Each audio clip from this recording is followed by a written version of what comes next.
Bharatiya Janata party का असली चेहरा है कि अपराधियों को बचाना, आरोपियों के नाम पर हिंदू मुसलमान करना और विषयांतर कर देना।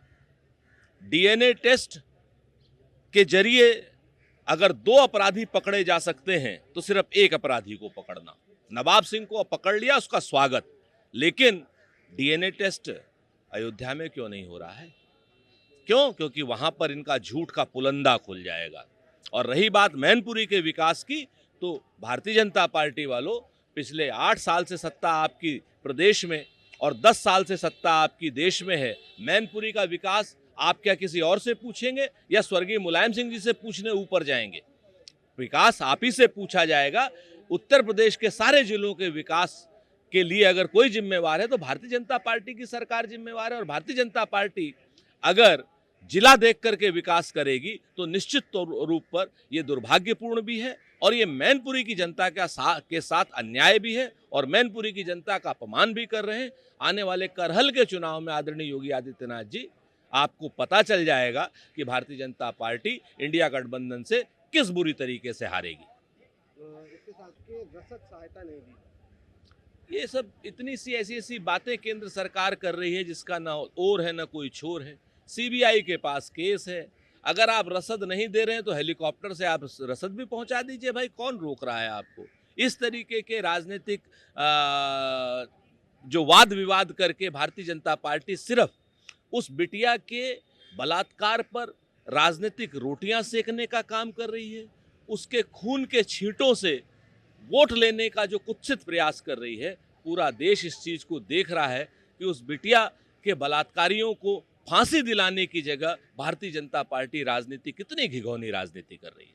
अखिलेश यादव समाजवादी कर रही थी, लेकिन भाजपा राज्य सरकार की छवि खराब करने में सबसे आगे थी। कन्नौज की घटना, फरुखाबाद जैसी कई घटनाएं उत्तर प्रदेश में हुई। महिला उत्पीड़न की घटना उत्तर प्रदेश में सबसे आगे है। राज्य सरकार और पुलिस ठीक काम नहीं कर रही। पूरे उत्तर प्रदेश में गैंग रेप जैसी घटनाएं, महिलाओं के साथ दरिंदगी, बच्चों के साथ दुराचार, 2-2, 2.5 साल की बच्ची मेरठ में किस तरीके से हालत में पाई जाती है। मेरठ में एक भारतीय जनता पार्टी का कार्यकर्ता 20 से ज़्यादा बच्चों के लिए अप्राकृतिक यौनाचार में पकड़ा जा रहा है। इस तरीके की जितनी घटनाएं हो रही हैं, लेकिन उत्तर प्रदेश के जो सरकार के लोग हैं उन्हें बंगाल दिखाई दे रहा है। बंगाल में अब सीबीआई के हाथ में केस है, यानी भारतीय जनता पार्टी की केंद्र सरकार के हाथ में केस है। और भारतीय जनता पार्टी की केंद्र सरकार अपराधियों को पकड़ने की जगह सुप्रीम कोर्ट में और इधर उधर उल्टी सीधी बातें करती घूम रही। कभी कह रही रसद नहीं मिल रही, कभी कह रही ऐसा नहीं हो रहा, कभी कह रहे वित्तीय अनियमितता पकड़ी गई। अरे भाई, पहले दुर्दांत अपराधियों, दरिंदे अपराधियों को पकड़ करके फांसी दिलाइए, उसके बाद सारी बातें कीजिए। एक आखिरी सवाल है, अखिलेश यादव ने द्वारा जो लोगों के साथ जो भी घटनाएं हो रही है, इसकी भी जिम्मेदार कहीं ना कहीं सरकार है, क्योंकि सरकार अपना काम ठीक से नहीं। मैं सहमत हूं अखिलेश यादव जी से। बहुत स्पष्ट रूप से सरकार सिर्फ उपचुनाव लड़ने में लगी हुई है। उसके मुख्यमंत्री जी को उनका कद छोटा करके कटहरी और मिल्कीपुर दे दिया गया है। 403 विधानसभाओं के मुख्यमंत्री को 2 विधानसभाओं का मुख्यमंत्री बना दिया गया।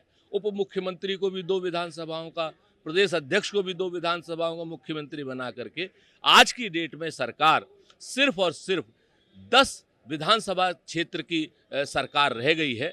बाकी जगह क्या हो रहा है इनको कोई मतलब नहीं। काश बहराइच में भी उपचुनाव हो रहा होता तो अभी तक भेड़ियों का आतंक खत्म हो गया होता।